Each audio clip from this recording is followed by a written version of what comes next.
release all of its files. On Wednesday, the House Oversight Committee released thousands of emails, messages, and documents from Epstein's estate. President Trump is referenced by name many times. In one text message exchange from 2018, an unidentified person wrote in part, quote, "They're really just trying to take down Trump and doing whatever they can to do that."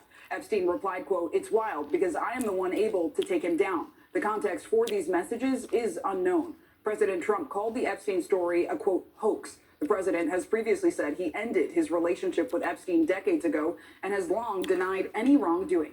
NBC News Capitol Hill correspondent Julie Sirkin joins us now. So, Julie, the upcoming House vote on the Epstein files is months in the making. How much support does it have in that chamber, and what about the Senate?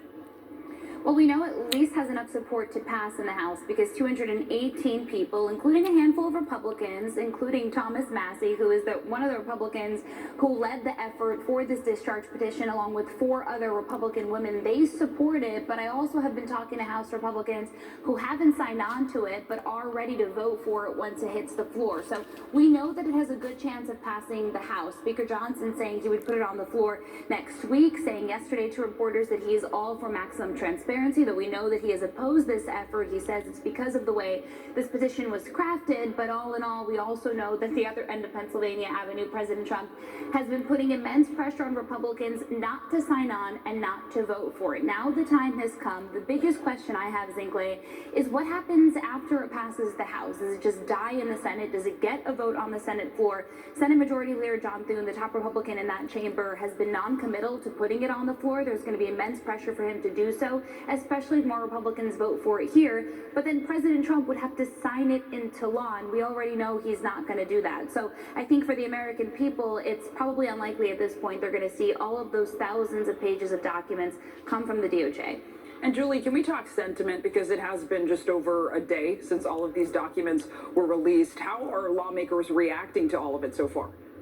Yeah, and let's just be clear. Remember that these are 2 separate things. The documents that were released yesterday by the House Oversight Committee is a completely separate effort, and that comes from the Jeffrey Epstein estate, not the Department of Justice, and that is because they have been very compliant with a subpoena sent to them by that panel. First, we saw those emails, one of which, the text messages that you referenced, referencing President Trump. Back then, of course, he was not president, at least in some of the interactions that we've been talking about. But then we saw this tranche of 23,000 emails released by the Republicans on that committee. I'm told they were always planning to do so, but kind of sped up the process because they didn't want the Democrats to be able to cherry pick some of these emails. The reaction is what you'd expect. Thomas Massie and the Republicans that want these files out there, a little bit disturbed about it. Maybe it raises more questions than it does answers.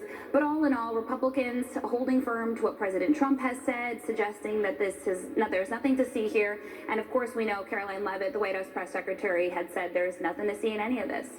All right, Julie Sirkin, thanks so much. And staying on those emails, among the trove of the Jeffrey Epstein emails released by the House yesterday were exchanges that appear to be about or between the disgraced financier and Andrew Mountbatten Windsor, formerly known as Prince Andrew. In one exchange with a former New York Times journalist, Epstein appears to confirm that this widely circulated picture showing Mountbatten Windsor and Virginia Giuffre, an Epstein abuse victim, is legitimate. Giuffre, who died by suicide earlier this year, had accused the former prince of having sex with her when she was a teenager. Mountbatten Windsor has said he never met her and has suggested that the photograph may have been altered.